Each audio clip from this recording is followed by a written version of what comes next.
Moi, le bégaiement, j'en ai tiré une force incroyable. J'avais tellement peu été écouté que je me suis dit qu'il fallait que j'écoute les gens, qu'il fallait de la bienveillance autour de moi dans tout ce que je faisais. Et puis je me suis surtout dit qu'il fallait que je travaille 2-3 fois plus que les autres. Bonjour à toutes et à tous, je suis Alexandre Mars et vous êtes sur RCJ. Je suis ravi de vous retrouver pour un nouvel épisode de Pause, le podcast où on prend le temps. Le temps de s'arrêter, le temps d'écouter, le temps d'explorer, le temps de rire. Chaque épisode est l'occasion de marquer un temps d'arrêt pour aller à la rencontre de mes invités. Ces femmes et ces hommes sont artistes, chefs d'entreprise, écrivains, entrepreneurs, sportifs ou activistes et ils ont accepté, le temps d'une pause, de nous livrer les dessous et les secrets de leur parcours. Prendre un rendez-vous médical n'a jamais été aussi simple grâce à mon invité d'aujourd'hui, le cofondateur de Doctolib, un logiciel devenu incontournable et utilisé par plus de 70 millions de patients. Né à Paris, il souffre jeune de bégaiement mais trouve son épanouissement sur les cours de tennis. Champion de l'Open International de tennis des jeunes en 1999, il se destine d'abord à une carrière de joueur professionnel. Mais son rêve de devenir tennisman s'effondre lorsqu'une blessure le contraint à se remettre sous la voie des études. Des études brillantes. Malgré son handicap, il intègre HEC après ses classes prépa. Diplôme en poche, il travaille d'abord dans un fonds d'investissement, mais au bout de quelques années, il répond à l'appel de l'entrepreneuriat et cofonde en 2013 Doctolib, devenu leader de l'e-santé en Europe. Le temps d'une pause, il a accepté de décortiquer avec nous sa success story en évoquant son parcours, ses échecs, les façons dont il a surmonté son bégaiement, ses doutes et ses forces. Bonjour Stanislas Niox-Château. Bonjour Alexandre. Comment tu vas ? Bonjour à tous. Très bien, très content d'être ici. Je connais bien le podcast, donc ça me fait plaisir d'être avec toi, d'être avec vous et passer une petite pause ensemble. Ouais, mais moi je suis très content de t'avoir aussi.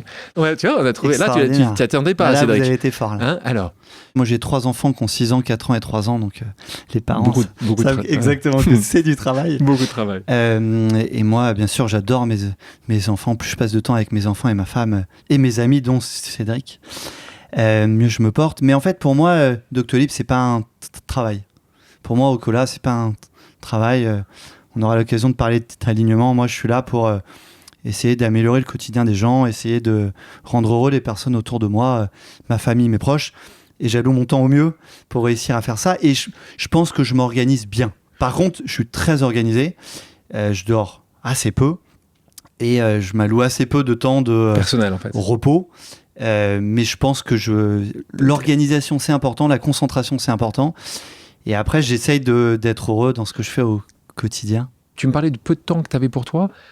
Tu arrives parfois à être un peu égoïste ou en fait, tu n'y arrives quasiment jamais. Tes priorités sont celles des autres. Ouais, je dirais que j'y arrive assez peu, pour être honnête. Parce que... mes priorités, c'est les miennes. Mais c'est les miennes pour les autres. Pour les autres. Mais ça reste mes priorités. C'est-à-dire que chez Doctolib, on a des priorités claires pour améliorer le quotidien des soignants, des patients. Avec Marie de ma femme, on a aussi des priorités claires. Mais par contre, tout n'est pas qu'une question d'objectif. Et ça, je pense que je l'ai appris dans les 10 dernières années. Moi, je ne vis pas avec des objectifs. J'ai des objectifs, je me mets des objectifs, mais j'essaie de laisser aussi de la place pour l'imprévu et vraiment, de plus en plus. Toi, tu arrives à faire de l'imprévu. Ouais, de plus en plus. Dans un cadre. Dans un cadre. D'accord, de l'imprévu dans un cadre quand même. Il ne faut pas non plus trop déconner.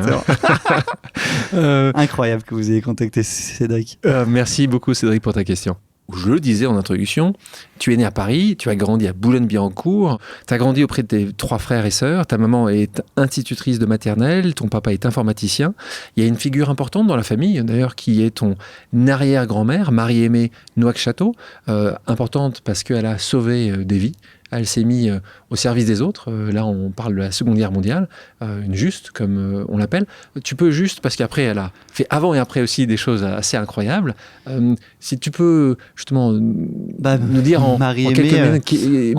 alors moi, je l'ai connue ma première année de vie. Parce qu'elle est décédée quand tu avais 2 ans. Mais donc, Marie-Aimée, elle a fait 2 choses incroyables. La première, c'est qu'elle a été juste, puisqu'elle a sauvé des Juifs pendant la guerre, dont Simone Veil, qu'elle a recueillie après la guerre à la ferme de l'Étrat près de Lyon. Et donc voilà, donc elle a recueilli Simone, mais aussi d'autres juifs pendant et après la guerre. Et deuxième chose, c'est qu'elle a importé la méthode Montessori en France. Et donc elle a créé 2 écoles à Boulogne et à Levallois, si je ne me trompe pas. Et donc voilà, c'était une grande pédagogue, institutrice.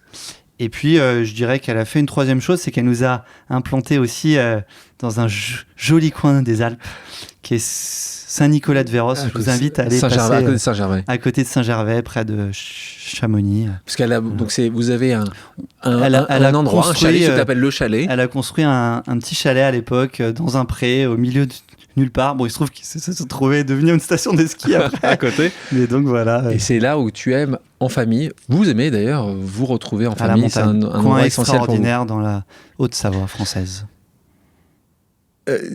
Marie-Aimée, toi qui l'as pas connue, qui a entendu parler d'elle par évidemment les textes, la famille, tes parents, qu'est-ce qu'elle t'a apporté?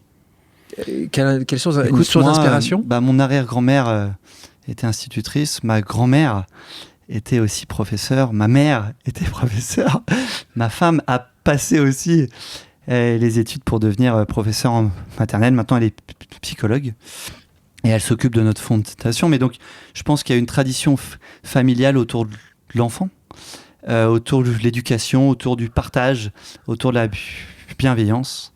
Et je pense que ma mère aussi m'a apporté ça, probablement une des personnes les plus bienveillantes au monde, des plus dévouées à l'autre. Et je pense que c'est quelque chose qui m'a façonné étant jeune.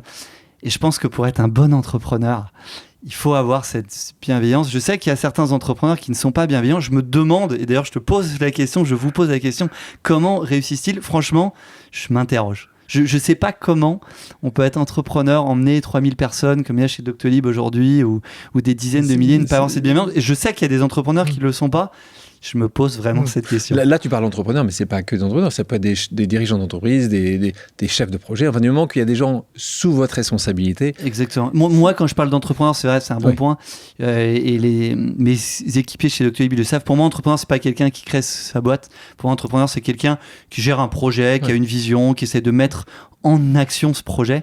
En fait, je ne sais pas comment c'est possible de réussir sans bienveillance. J'achète assez facilement ton point. J'ai récemment, tu le sais, publié mon nouveau livre qui s'appelle Pause pour une vie alignée. Et je dédiais dans ce livre un chapitre sur la culture de l'effort.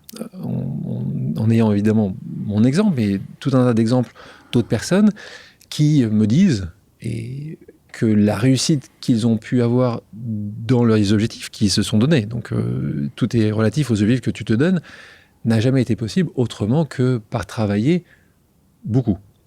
Toi, je sais que c'est un sujet pour toi. Ça vient d'où, ça? Parce que tu me parles de ta maman qui est institutrice, ton papa informaticien. À quel moment la culture du travail, ça vient de mon papa. D'accord. La bienveillance maman et le travail papa. C'est bien, ça, c'est chouette. Hein. Mon papa qui a une culture du travail extraordinaire, une culture aussi du dévouement extraordinaire, et aussi de la résilience. Et donc voilà, il m'a appris ça. Il m'a appris ça dans le tennis. Puisqu'avec lui, j'ai joué au tennis quand j'avais 2-3 ans. J'ai commencé à 2-3 ans et puis je me suis entraîné au tennis 2-3 heures, puis 8-10 heures par jour. Et donc cette culture du travail dans le sport, elle est très importante. Mais c'est lui qui te poussait?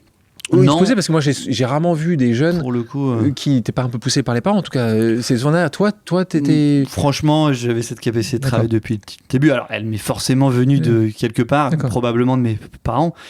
Mais tu as eu ça en toi, t'es très tôt. Exactement. Très vite, j'ai eu cette culture de l'effort et du travail. Vous savez, le tennis, c'est un sport qui est assez dur, hein, parce que le ratio nombre de personnes qui veulent devenir professionnels sur le nombre de personnes qui le sont, il est très faible. Très faible, évidemment. Et c'est un sport qui est dur parce qu'il est individuel et qu'en début de chaque semaine, il y a une centaine de joueurs qui commencent le tournoi et il n'y en a qu'un qui gagne. Et donc, c'est très dur parce qu'on perd toutes les semaines et on est seul. C'est bien. Dans mon livre, je parle aussi beaucoup des limites. Toi, cette limite, elle a été tôt dans ton existence, parce que quand tu étais jeune, tu as eu ce bégaiement, très jeune, 3-4 ans, c'est ça? Exactement. Que j'ai encore un peu, vous pouvez l'entendre. Beaucoup moins honnêtement, si tu le dis pas, je pense que ça pourrait être comme Marine qui, quand elle t'a rencontré, pensait que tu choisissais bien tes mots. Cette limite-là, comment toi tu l'as vécue? Est-ce que tu as rapidement été suivi? Le bégaiement, c'était un handicap extrêmement dur pendant une dizaine d'années. Et quand je dis dur, je pèse mes mots. Hein. C'était vraiment c'était un facteur de dépression pour moi. Quand j'avais une quinzaine d'années, je vivais à Poitiers à ce moment-là dans un camp d'entraînement. Donc un sport-études. Sport-études, un peu à l'ouest de Poitiers, où allait d'ailleurs Joe Tsonga et d'autres joueurs des joueurs de moyens, tennis. c'est ça, des joueurs moyens. Et pendant quelques mois, je pouvais pas parler. J'avais presque baissé les bras de pouvoir parler dans ma vie. C'est assez incroyable, hein, quand on m'écoute aujourd'hui, on se dit mais c'est pas possible, c'est pas vrai, mais j'avais baissé les bras de pouvoir parler pendant quelques mois, à cet âge-là, une quinzaine d'années, et j'ai jamais levé la main une seule fois en classe dans ma vie, jamais une seule fois. C'est-à-dire que même aujourd'hui, quand je vais au restaurant, je me rappelle encore des sueurs froides avant de commander, même aujourd'hui, alors que je fais des podcasts, de la télé, de la radio, qu'il y a 3000 personnes chez Doctolib, que j'ai fait du porte-à-porte chez Doctolib pour aller voir les soignants pendant 10 ans dans tous les coins de France et d'Allemagne. Donc, mais c'était tellement dur de parler, tellement dur de pouvoir faire 3 phrases. J'en ai tiré une force incroyable qui est liée à je me suis dit qu'il fallait que j'écoute les gens. J'avais tellement peu été écouté que je me suis dit qu'il fallait que j'écoute les gens. Je me suis dit qu'il fallait de la bienveillance autour de moi dans tout ce que je faisais. Je me suis dit qu'on pouvait créer des projets avec un cadre de travail différent. Et puis je me suis surtout dit qu'il fallait que je travaille 2-3 fois plus que les autres. Et donc ça, c'est un point très important pour revenir sur ce que tu disais sur l'effort. Pour moi, le bégaiement, ça a été un facteur de travail. Et ça peut paraître un peu dingue, mais en gros, je me suis dit, je veux faire quelque chose de ma vie. Je veux avoir un impact sur les gens. Je bégaye, donc je ne vais pas pouvoir travailler dans une entreprise normale. Je ne vais pas pouvoir faire de la politique. Je ne vais pas pouvoir bien communiquer. Donc il faut que j'ai des compétences. Ces compétences, ça peut être les mathématiques. Ces compétences, ça peut être... 15 ans, quand tu ne parles plus ou quasiment plus, comment tu arrives à te projeter dans la vie ? Je voulais devenir joueur de tennis. Donc, pour être joueur de tennis, parler, c'est pas très important. Déjà, c'est quand même un premier point. C'est que, en jouant au tennis, j'avais pas besoin de beaucoup parler, même si je me disais, mais comment je vais faire pour parler à la télé? Comment je vais faire pour parler à la fin d'un match? Et quand j'ai gagné Roland Garros, comment je vais être interviewé? C'est ça, je t'avoue, j'ai été très très loin de gagner Roland Garros. Mais tu vois, à l'époque, quand t'as 12-13 ans, c'est ce que je me demandais. Et après, en fait, quand j'ai arrêté le tennis vers 16-17 ans, ça a été très dur. Et d'ailleurs, à ce moment-là, je me suis dit que j'allais pas faire des études de commerce, j'allais plutôt faire des études d'ingénieur, parce que j'avais des facilités en maths, j'avais des facilités sur les choses de l'ingénieur en sens large.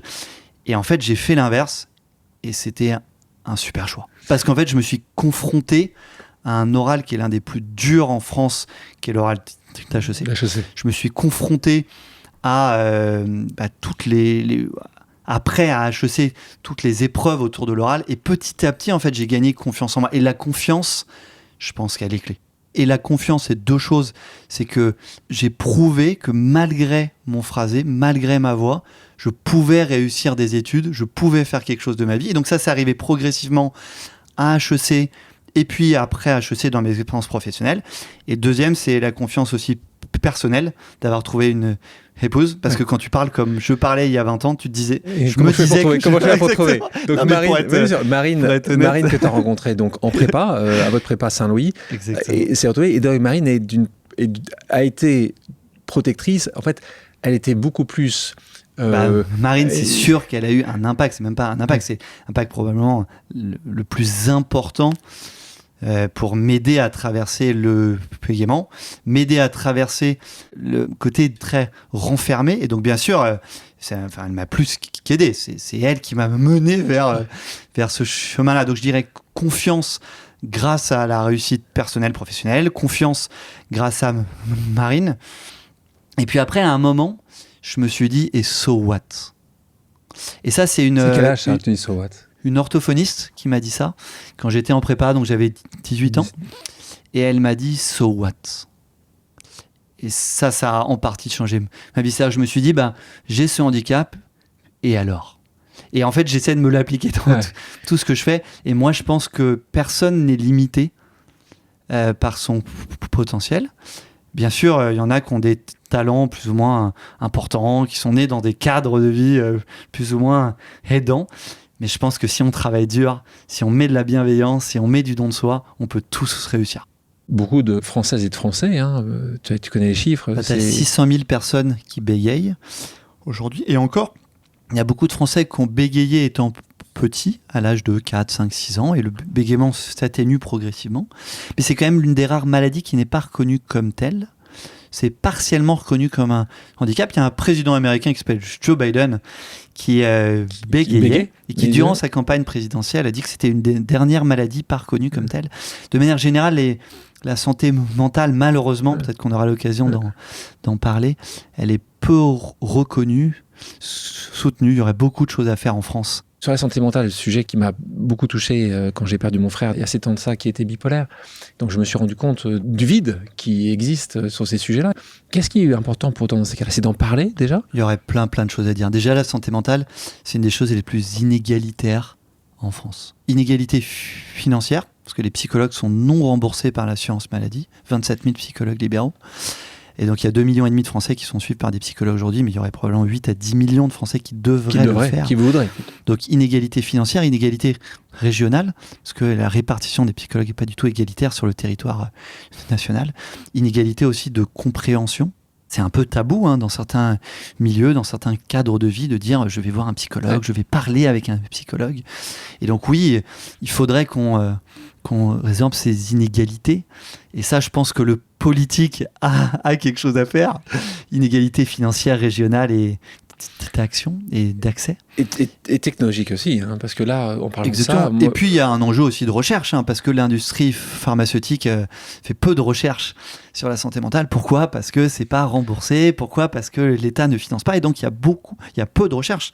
Et bien sûr, il faut qu'il y ait de la recherche, lutte contre le cancer, maladie cardiovasculaire, respiratoire. Mais la santé mentale, je pense qu'il y aurait beaucoup de recherche à faire autour de la santé mentale. La France est l'un des pays qui médique le plus.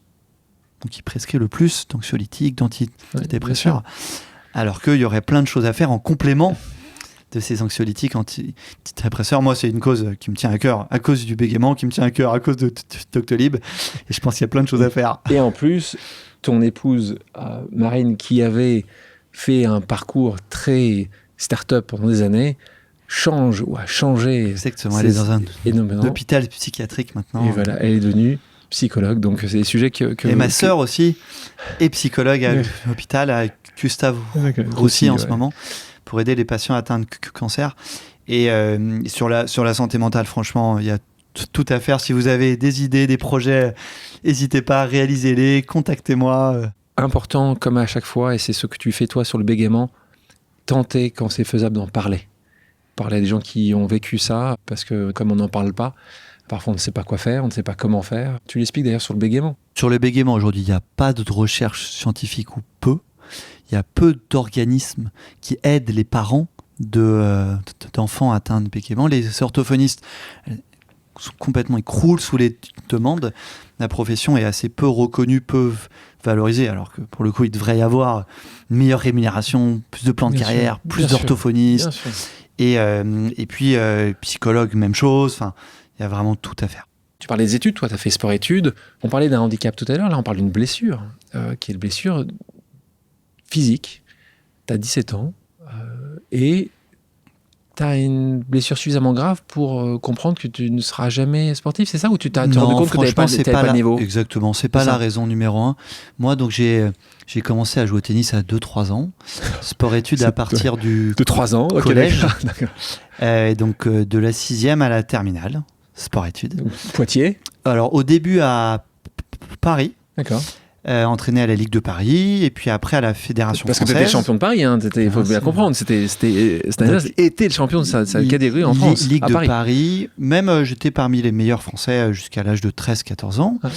Aller à Poitiers dans un camp d'entraînement, il y avait 3 grands camps d'entraînement à l'époque où allaient tous les grands joueurs français comme Gaël Monfils, Joe Tsonga, etc. Il y avait Reims, Poitiers, Pouloris dans le sud. Moi j'étais à Poitiers. Et donc voilà, j'ai passé 1 an là-bas. Après, en première, j'avais arrêté les études, j'étais en cours par correspondance. CNED. Donc là, je suis parti vivre à Barcelone, à Santa Coloma de Cervello, au sud-ouest de Barcelone, dans un camp d'entraînement de Sergi Bruguera. Je ne sais pas si certains d'entre vous double Roland Garros. Bien sûr. Il y a numéro 1 mondial, espagnol, grand joueur de tennis. Il a créé un camp d'entraînement, camp Sergi Bruguera. Donc j'ai passé 1 an dans ce camp d'entraînement. Donc en gros, je jouais toute la journée et je faisais un peu d'études le soir et le week-end, mais j'étais seul, donc je travaillais seul. À quel moment tu te rends compte là, Et là, je commençais déjà à être un peu moins bon. En fait, j'étais meilleur français jusqu'à 12-13 ans. Après, j'étais top 5 jusqu'à 13-14 ans. Puis là, je commençais à être plutôt top 10 français de mon âge. Et donc, je commençais à être vraiment moins bon. Et à ce moment-là, en fait, je suis revenu en France. J'ai fait un sport-études en terminale. Et là, j'ai dû faire un choix. Et j'étais vraiment moins bon. Et donc, j'avais deux choix. Soit je continuais les études en France, soit je partais vivre aux États-Unis. Oui. Parce qu'aux États-Unis, on peut continuer à faire des études en même temps qu'on fait du sport. Malheureusement, on ne peut pas le faire en France. Ça, c'est vraiment un. Et deux de mes meilleurs amis sont partis aux États-Unis à UCLA. Et donc, moi, j'avais deux choix. En gros, études ou aller aux États-Unis. Être professionnel, j'étais vraiment trop loin pour le faire. Et finalement, j'ai choisi les études. J'adorais les maths, la philo. Et donc voilà. Attends 2 secondes, parce que moi, j'arrive pas. Moi qui étais fan de sport comme toi, plus jeune, qui n'avais jamais, dans aucune discipline, le même niveau que toi, j'étais bon partout, excellent nulle part. Donc tu vois, j'étais vraiment. Je m'amusais avec tout. Mais même moi, déjà, quand je me suis dit, j'allais pas gagner le grand chelem de rugby ou Roland Garros, ça m'avait mis un coup. Toi, qui, matin, midi et soir, dormais avec un poster de je ne sais pas qui était au-dessus de ton lit. C'était qui d'ailleurs le poster au-dessus de ton lit? Écoute, moi j'aimais bien Juan Carlos Ferrero. D'accord, un autre espagnol, grand fan de terre battue, je vois, avec une prise de raquette très spécifique. Mais toi, quand tu comprends ça, c'est toi qui comprends tout seul? C'est tes parents qui disent? Non, c'est moi qui comprends tout seul. Ça a été assez progressif sur 2 ans. Mais ça doit faire mal, non? Écoute, en fait, à l'époque, c'était difficile pour moi parce que mon bégaiement, c'était vraiment le pic, c'était très dur pour moi. Et le tennis s'arrêtait. Ouais, donc là, c'était quand même... Mais en fait, je me suis relancé en prépa et comme en prépa, je travaillais jour et nuit. Après, D'accord, mais là, il y a quand même 3 ans entre les deux. C'est-à-dire que là, tu me dis qu'à 15 ans, tu as ton bégaiement, le truc, tu te rends compte que tu es 5e puis 10e. Là, quand tu étais en dépression, mais c'était même pas en dépression, là, c'était la dep absolue, quoi. Ouais, après, depuis une dizaine d'années, j'avais vécu le bégaiement, j'avais vécu le sport de haut niveau, donc j'avais accumulé un peu de résilience quand même. Et c'est que ça, moi, c'est marrant. Moi, je pensais que ça allait être. Mais je sais pas, je suis positif. Je suis positif, c'est ça. Tu t'es dit, ok, je vais voir. Après, j'ai une capacité à oublier le passé qui est assez bonne. Ouais. Donc là, tu te rends compte que c'est pas pour toi. Tu te projettes donc sur les études.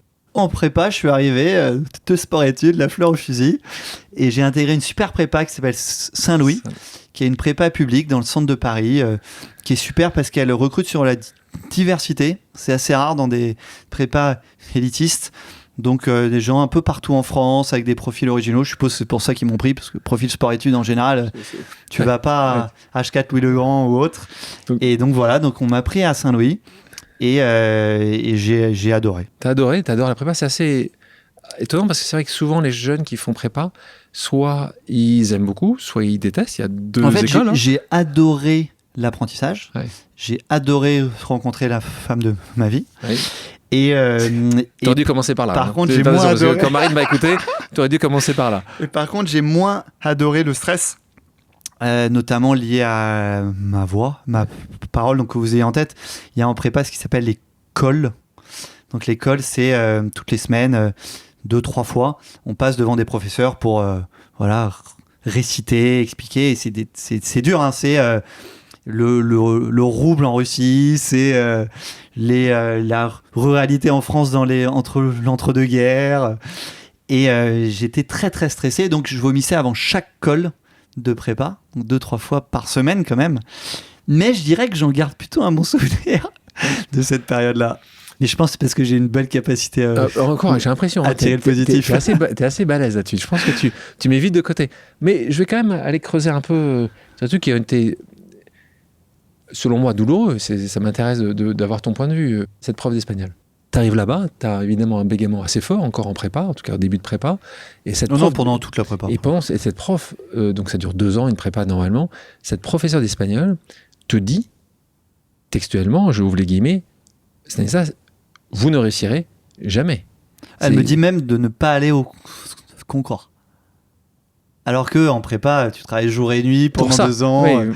Et elle me dit à 2 mois du concours que je ne donne pas aller au concours. Bon, il se trouve que j'étais pas très bon en langue, en espagnol et en anglais. Ça aidait pas. Mais sans lien, en fait. Elle me dit ça à cause de mon bégaiement. Et c'est quoi ta réaction quand elle te dit ça? Tu lui réponds? Tu passes à autre chose? Franchement, sous le choc, non, je réponds même pas. Mais t'es choqué, là, tu dis... Je sais pas, tu penses qu'elle a raison ou pas? Je me demande si elle a raison. Après, je travaillais tellement dur que je me dis c'est pas possible.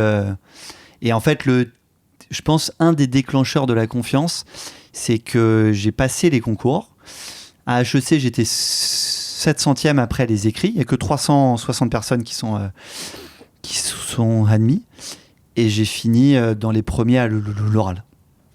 Et ça, c'est assez incroyable. Et je tiens à remercier les institutions et HEC, mais aussi les autres écoles qui, en fait, n'ont pas discriminé sur mon bégaiement. Et ça, je pense que c'est assez incroyable. Il faut quand même le dire parce qu'on parle beaucoup de discrimination à l'école, d'élitisme, etc. Et là, en fait, elles ne m'ont pas discriminé, alors que j'avais un tiers-temps à l'oral à l'époque. J'avais 20-30% de temps en plus parce que je parlais 2 fois moins vite que les autres.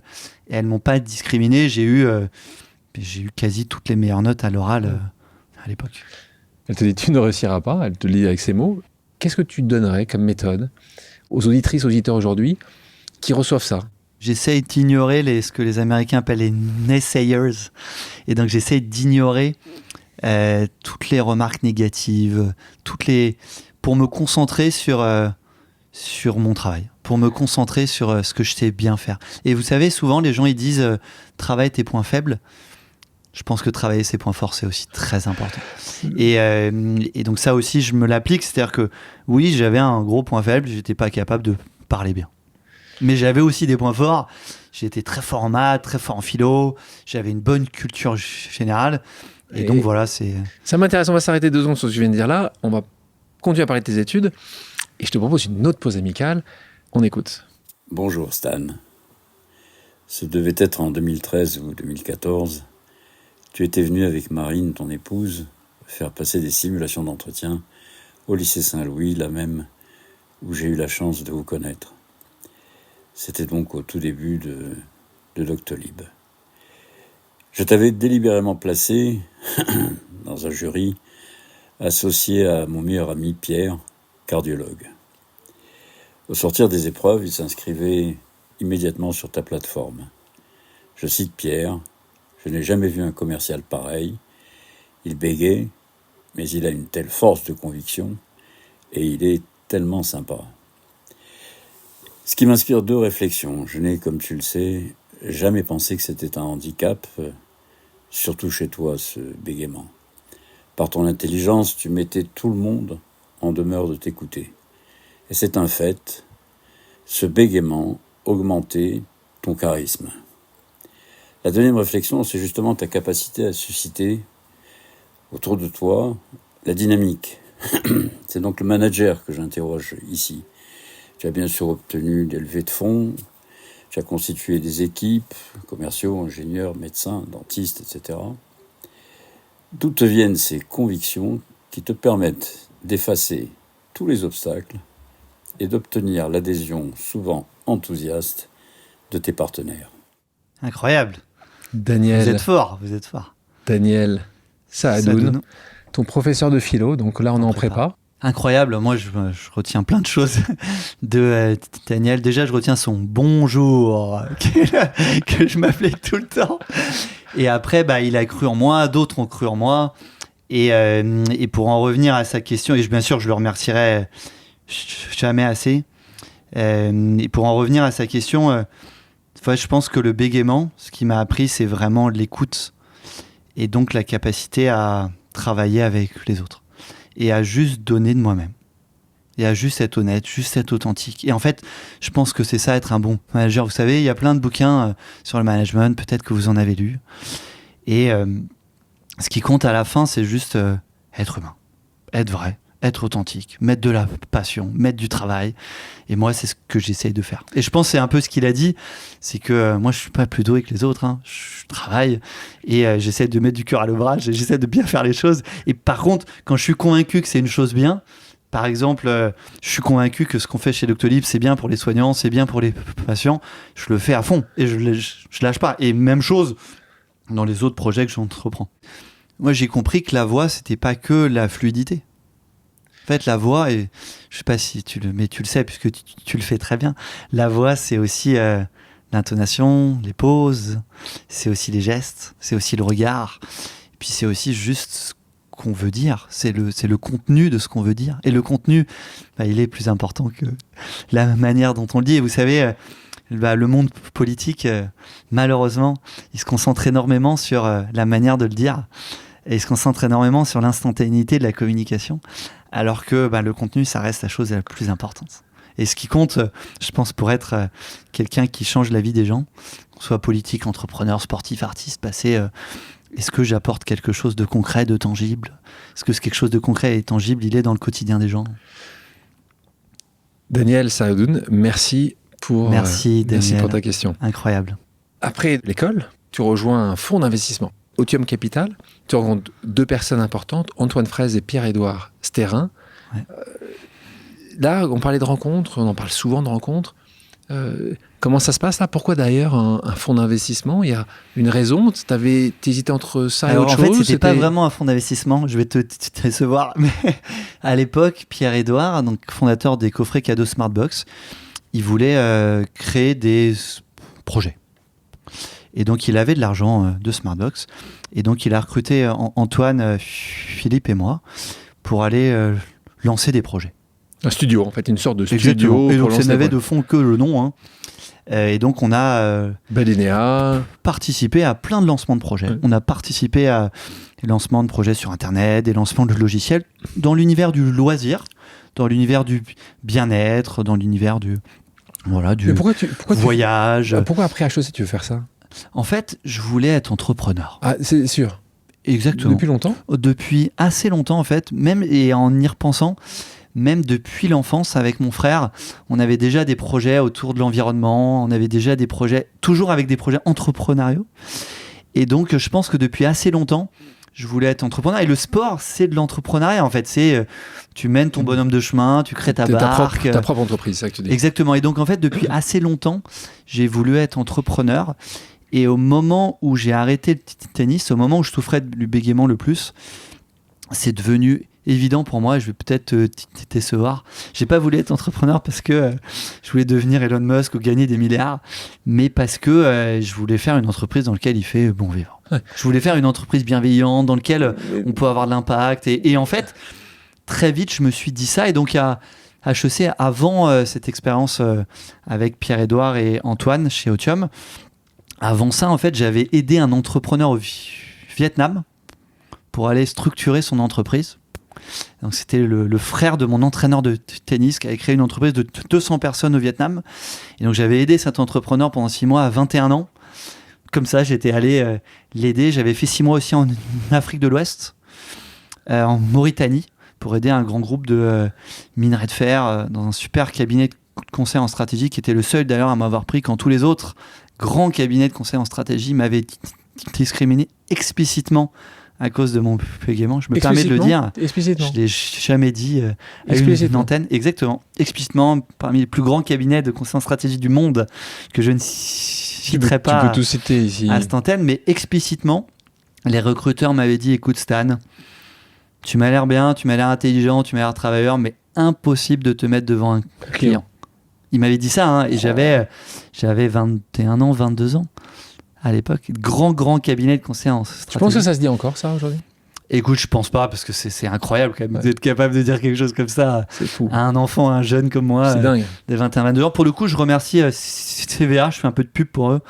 Cabinet de conseil en stratégie, qui est un tout petit cabinet de conseil en stratégie, mais super, qui m'ont fait confiance, qui m'ont envoyé en Mauritanie, au milieu du désert à Zouerat, pour travailler pour un groupe. Il y a personne, on n'a pas trouvé un consultant, ils se sont dit tiens, hop. Incroyable d'envoyer un jeune en stage au milieu du désert à Zouerat, qui était quand même, on était escorté par l'armée dans le jet du président de l'État, enfin, c'était un truc assez incroyable. C'est quelque chose que tu dis, et c'est important de repréciser, parce que tout à l'heure tu faisais une comparaison avec, tu ne faisais pas ça pour être Elon Musk. C'est important et qu'on tu as le préciser pour toute personne qui veut être entrepreneur ou qui est entrepreneur et qui développe des projets. il faut bien définir ses objectifs. Ses objectifs, si c'est uniquement d'être le plus riche du quartier ou celui qui a levé le plus d'argent, c'est ça, tu termineras triste et malheureux. Il faut arriver à chaque fois Moi, à définir. j'en ai toujours rien eu à faire du montant levé. La valorisation de Doctolib, elle est juste là pour que la répartition du capital, elle soit plus en faveur des gens qui travaillent. Moi, je suis entrepreneur pour 2 choses. Je suis entrepreneur parce que je veux améliorer le quotidien des gens. Je suis entrepreneur parce que je veux avoir une équipe qui est heureuse. Et j'ai pas choisi Doctolib par hasard. J'ai pas choisi la santé par hasard. J'ai pas choisi mes équipiers par hasard. Attends, mais là, on est en 2013. Déjà, tu pars faire de l'entrepreneuriat avec les camarades. Donc, même en 2009, en fait. Donc, en gros, je suis à HEC. À HEC, je fais déjà de l'entrepreneuriat puisque je suis vice-président de la junior entreprise. On lance plein de projets. J'accompagne plein de projets. Je vais au Vietnam pendant 6 mois. Je vais en Mauritanie pendant 6 mois. J'intègre la majeure Entrepreneur, qui est une superbe majeure à HEC qui te spécialise sur la création, la reprise et le développement de projets. Et durant cette majeure Entrepreneur, je rencontre Pierre Edersien. En fait, je co-crée un projet pour eux durant cette majeure Entrepreneur. Donc déjà à l'école, je lance un projet pour eux. Et puis, en fait, je travaille brièvement dans un grand fonds de capital risque qui s'appelle Sofinova, qui est un fonds spécialisé dans la biotech et dans la médecine. Et puis, en fait, Pierre-Édouard, il me dit, écoute, viens me rejoindre. On va pas faire un fonds d'investissement, on va faire des projets, on va faire de l'entrepreneuriat, on va financer plein de projets. Et donc, je le rejoins et je travaille pour lui de 2009 à fin 2013. Donc là, c'est plutôt pour apprendre, parce que les projets à l'époque, c'était pas forcément exactement pour apprendre. D'accord, c'était ça. Pour mais tu avais apprendre. déjà dans ta tête cette capacité de dire, un jour ou l'autre, mon projet. Et j'ai rencontré des super entrepreneurs, le fondateur de La Fourchette Bertrand, Antoine. Et puis ça m'a permis de rencontrer plein d'entreprises en Europe, aux États-Unis. À quel moment tu dis c'est le moment ? En fait, début 2013, là, je commençais à avoir fait le tour et je commençais à vouloir faire un truc qui a un peu plus de sens pour moi. Et donc, j'avais choisi éducation et santé. Tu avais deux options. Et donc, c'est simple. Je m'étais dit, je veux faire un truc dans l'éducation et santé.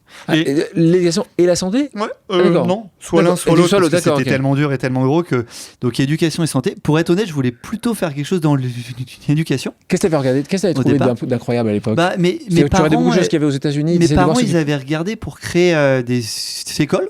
Donc, mon père avait fait un business plan avec ma mère pour créer des écoles. Donc, je l'avais regardé un peu... Et puis, dans l'éducation, je m'étais dit, comment on fait pour faire quelque chose sur 0-3 ans, 3-6 ans, puis la formation professionnelle. Et j'avais regardé pas mal de projets. J'avais un peu plus de réseau et de connaissances, en fait, dans l'éducation, par ma famille. Et en fait, j'ai rien trouvé. Rien du tout. Rien trouvé aux États-Unis que tu voulais amener en France. Non, rien, franchement, rien. j'ai rien trouvé. Donc là, tu t'es dit, bon, allez, Doctolib, allez. Ah non, absolument pas. En fait, je suis parti dans la santé. Là, on m'a mis en contact avec un entrepreneur qui avait un peu le même projet que moi dans la santé. Et là, j'ai fait un truc simple. Pendant 6 mois, j'ai fait du secrétariat et de l'assistanat médical. Et donc, en fait, t'as appris. J'avais aucun réseau, aucune connaissance d'un soignant, des patients. J'avais un peu de connaissances par le sport, mais vraiment très très peu. Et donc là, ce que j'ai fait avec Steve, mon associé de l'époque, qui est d'ailleurs encore avec moi, Steve Aboudjirli, exactement, qui est un super entrepreneur aussi, qui était jeune, il avait 22 ans à l'époque, moi j'en avais 26. Et donc, ce qu'on a fait, c'est qu'on est allé à Boulogne-Billancourt. Tiens donc. Et puis on a frappé à la porte des cabinets. Et donc, puis, porte-à-porte. Porte-à-porte. Donc j'ai fait du porte-à-porte. Et ton bégaiement à ce moment-là ? Et il était déjà mieux quand même. Il était, je dirais, je bégayais plus qu'en ce moment, mais il était déjà mieux. Et donc j'ai fait du porte-à-porte à Boulogne-Billancourt. Et puis petit à petit, avec effet de bouche à oreille et de réseau, j'ai commencé à travailler pour des cabinets dans les Yvelines, des cabinets... Et qu'est-ce que tu proposais ? Et en fait, au début, je proposais rien. Au début, je leur disais, vous avez besoin de quoi ? Et donc au début, j'étais juste là pour comprendre comment ils travaillaient. Et en fait, très vite, j'ai compris que ils avaient... Trouver des clients, la clientèle. Non, en fait, très vite, j'ai compris qu'ils étaient en burn-out, qu'il y avait une charge de travail folle, qu'ils avaient une charge administrative folle, qu'ils avaient des outils technologiques d'un autre temps, et qu'ils étaient en demande d'avoir des outils nouveaux, qu'ils étaient en demande de soigner les patients différemment, qu'ils étaient en demande de travailler avec leurs pairs différemment. Et donc, en fait, très vite, j'ai compris les besoins, une partie des besoins des soignants. Donc ça, c'est le premier truc que j'ai fait en 2013-2014. Le deuxième truc que j'ai fait, c'est que comme je passais beaucoup de temps dans les cabinets médicaux, dans les hôpitaux, on a demandé aussi aux patients ce qu'ils avaient besoin. Et là aussi, très vite, on a compris que la santé, c'était un bien commun, l'une des choses les plus importantes qu'on ait tous. Et pourtant, le parcours de soins, il est opaque, il est complexe, j'attends des mois. Et je ne suis pas vraiment acteur de ma santé. Je n'ai pas de carnet de santé en ligne, je n'ai pas de service nouveau pour gérer ma santé. Je reçois des soins de manière épisodique et plutôt curative. Donc, une fois que je suis malade, alors que je devrais en recevoir de manière préventive avant que je sois malade, de manière continue. Et donc, très vite, on a vu aussi les problèmes de l'accès aux soins, les problèmes de la santé des gens. Et puis, on a fait une troisième chose, qui est d'étudier le système de santé. Puisqu'il y a beaucoup de littérature sur le système de santé, il y a beaucoup d'études sur le système de santé. Donc là, j'ai fait comme en prépa, j'ai bachoté pour étudier les comptes du système de santé, les problèmes du système de santé, les grandes pathologies, pourquoi ces pathologies existent.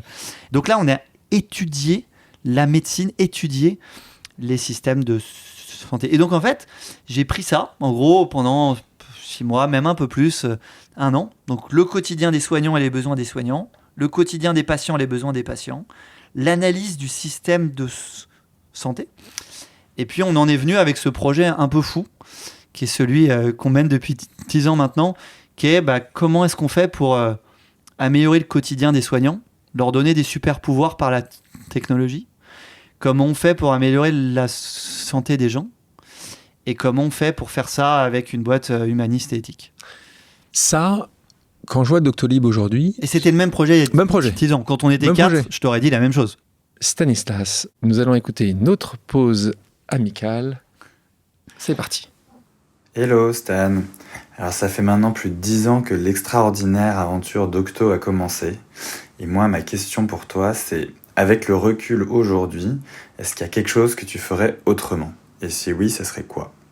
Question de Maxime Fargeau. Vous êtes vraiment fort. Ah, mais tu me le dis à chaque fois, j'aime bien ça. J'adore, tu continues, moi, ça continue à nous flatter. Donc, il y a un ami d'enfance qui m'a aidé et soutenu depuis le premier jour, puisque j'avais pas d'argent quand j'ai commencé Doctolib. Donc j'ai mis 20 000 € au départ. Il m'en a prêté quelques centaines de milliers pour commencer Doctolib. Donc oui, Doctolib a commencé avec 20 000 € et 2 personnes. Ouais. et donc écoute, moi Max, je regarde très peu derrière moi. Donc je le fais aujourd'hui à cause ou grâce à toi. Ouais. Mais déjà, je regarde très peu derrière moi. Je regrette très peu de choses, voire même qu'il n'y a aucune. Et donc, je ferai assez peu de choses différemment. Je pense que ce qu'on a bien fait et ce que j'espère qu'on va continuer de bien faire, c'est cette obsession sur les utilisateurs, cette obsession sur la technologie, la qualité de la technologie, et puis cette obsession sur la qualité de l'équipe.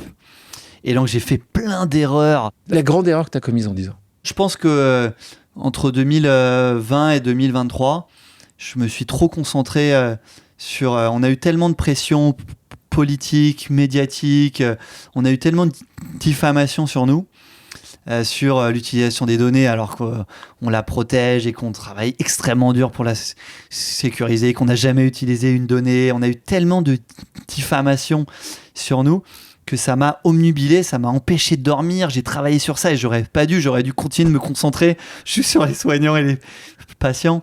Tu vois, ça, c'est une erreur. Ça t'a fait mal, ça ? Ouais, bien sûr. Ouais. Tu sais que c'est faux. Pourquoi ça te fait mal ? Ça a un impact sur la confiance que les soignants... Côté patient, je pense pas, mais les soignants, ça a eu un impact. T'as vu des soignants qui sont partis à ce moment-là ? Alors, partis, j'irais peut-être pas jusque-là, mais ça a eu un impact sur la confiance que les soignants avaient en nous.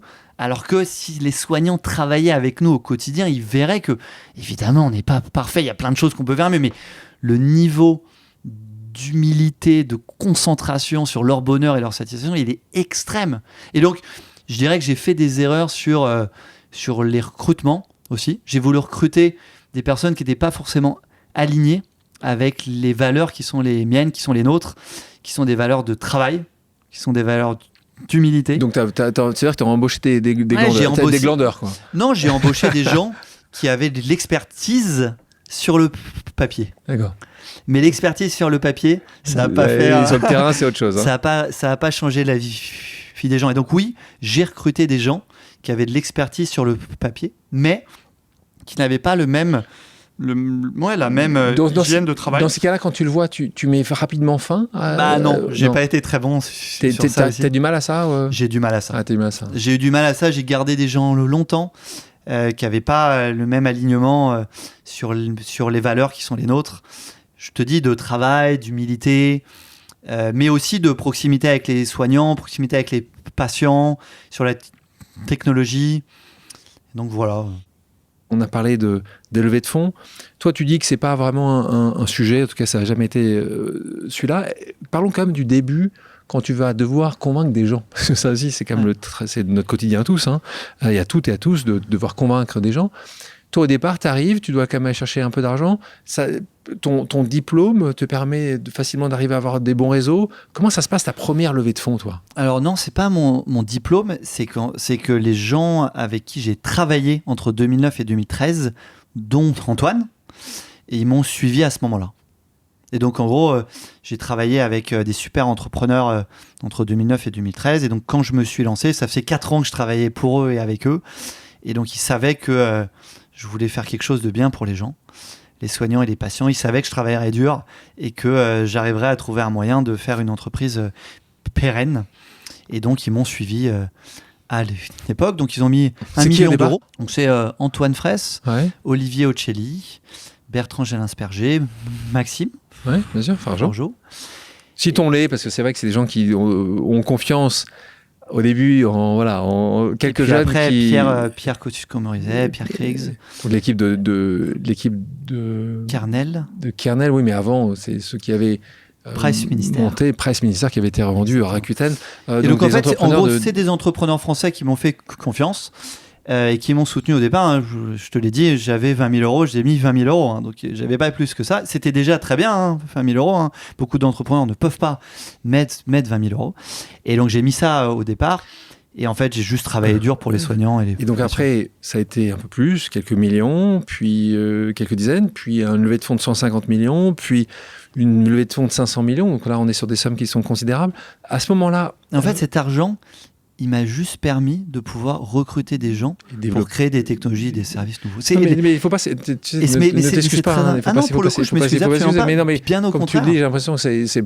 Enfin, encore une fois, tu as raison. Ce qui est important à dire, c'est que tu ne l'as pas pris en cash out, c'est-à-dire que tu ne l'as pas pris pour financer ton train de vie là-dessus. Toi, tu es encore l'actionnaire principal de Doctolib. Je suis le premier actionnaire. C'est le premier actionnaire, c'est ça, j'ai pas dit majoritaire, c'est pas principal dans le sens, c'était le premier actionnaire. Jusqu'à aujourd'hui, tu as assez peu touché d'argent quand tu as fait des tours de table, alors que pour d'autres, ça aurait pu être vu différemment. Donc on sent bien qu'il y a cette passion, mais une question, est-ce que tu as réussi vraiment à choisir tes actionnaires? Est-ce que ces valeurs, on ne va pas citer les actionnaires, mais est-ce que les valeurs qui sont défendues par ces actionnaires sont les mêmes que les tiennes? Écoute, la réponse est oui. J'ai eu pas mal de chance. Donc j'ai choisi les entrepreneurs qui m'ont accompagné depuis le début. J'ai choisi que l'État français, par l'intermédiaire de la BPI, devienne actionnaire de Doctolib. Donc c'était un choix. Bravo BPI, comme d'habitude, on l'adore. Nicolas Dufour qui était ici, on adore Nicolas Dufour, qu'on adore la BPI. Et pour le coup, j'ai choisi que l'État soit avec nous. Pourquoi ? Parce que je pense que la santé, c'est un bien commun. Et que la santé, pour essayer de participer à la changer, c'est un projet de long terme. Et donc, il faut des investisseurs de long terme. Mes autres investisseurs sont des investisseurs de long terme. Ils m'ont suivi depuis 2015. Ils sont encore là. On est en 2024. Ils ont réinvesti parfois 3, 4, 5 fois à mes côtés. Certains ont investi dans Doctolib. On était moins de 100 personnes. On est près de 3000 aujourd'hui. Et donc oui, j'ai choisi que des investisseurs de long terme. J'ai choisi aussi d'avoir un conseil d'administration qui permet de laisser la majorité aux entrepreneurs, à l'équipe de management. Pourquoi ? Parce que notre projet, c'est un projet de long terme. Je vous propose maintenant une pause musicale. Stanislas, quelle est ta chanson culte ? Alors c'est facile parce que comme tu écoutes tous les podcasts... Je suis arrivé préparé. Alors c'est quoi ? Alors vas-y, est-ce que tu as envie de changer ? Est-ce que là, après tout ce moment ensemble, tu dis mais non, en fait, je vais sortir autre chose ? Ou est-ce que tu sais ce que tu vas choisir ? Écoute, moi je voulais te sortir Ensemble de Grand Corps Malade. Ah bah moi, je peux pas ne pas... Moi, je suis un fan de Grand Corps Malade depuis 20 ans. Marine te le dira, je sais que t'aimes bien Grand Corps Malade aussi. C'est pas que j'aime bien, c'est que j'adore. Et donc moi, je suis même depuis plus de 20 ans maintenant, j'étais un des premiers à l'écouter. Je suis allé le voir en concert il y a quelques jours et j'adore ce qu'il fait, j'adore ses textes. Je le connais pas personnellement, donc j'espère que c'est quelqu'un de bien. En tout cas, ses textes sont bien. Mais donc voilà, Ensemble de Grand Corps Malade. En effet, je vous conseille tous d'écouter du Grand Corps Malade, d'aller à ses concerts, d'acheter ses albums, et puis parce que c'est une personne bien, plus que bien. À celui qui veut construire sa maison tout seul, à celui qui pense que l'enfer c'est les autres, à celui qui ne tend jamais la main par orgueil, à celui qui préfère dire le mien que le nôtre, à celui qui pense qu'on doit être seul pour être libre, qu'on n'est jamais mieux servi que par soi-même. Moi je dis que j'ai besoin des autres pour bien vivre, j'affiche l'esprit d'équipe comme un emblème. Stanislas, merci d'avoir accepté mon invitation. Merci à tous. Merci à tous d'avoir pris le temps de faire une pause avec nous sur RCJ. J'espère que l'émission vous a plu, inspiré ou fait réfléchir. Si c'est le cas, je compte sur vous pour soutenir Pause sur radio-rcj.info ainsi que sur toutes les plateformes d'écoute. À bientôt sur RCJ pour un nouvel épisode de Pause.